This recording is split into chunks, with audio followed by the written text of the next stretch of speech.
Assalomu alaykum, biz YouTube tarmog'ida kuzatib borayotgan yurtdoshlarimiz, sizlarga yangiliklar qo'yishda davom etamiz. 2025-yil 22-oktyabr Pink Lady Rose Glow olma navini ko'rsatib o'tamiz. Holatiga o'zlaringizdan baho berib, like bosib qo'yasizlar. Daraxtimiz 4 yoshli daraxt. Kam 15 kilo mevasi bordi hozir mana.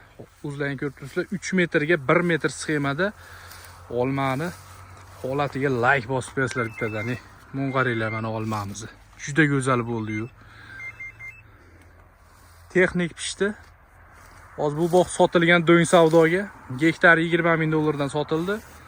Mana holatini o'zlaringiz ko'ryapsizlar. Olmadan ham bog' qilishni tavsiya qilamiz. U nav tanlashda adashmaslik uchun o'zimizga aloqaga chiqsalaring yoki borib o'zimiz ekib beramiz. Yerlarini ko'rib. Mana kattaroq gektarga bog' qilmoqchi bo'lganlarga ham zo'r tanlov. Mana Pink Lady. Ko'chatlari kimga qiziq bo'ladigan bo'lsa, aloqaga chiqaverasizlar o'zimizga. Borib ekib berish xizmatlari ham mavjud. Videoga обязательно like bosish esdan chiqmasin.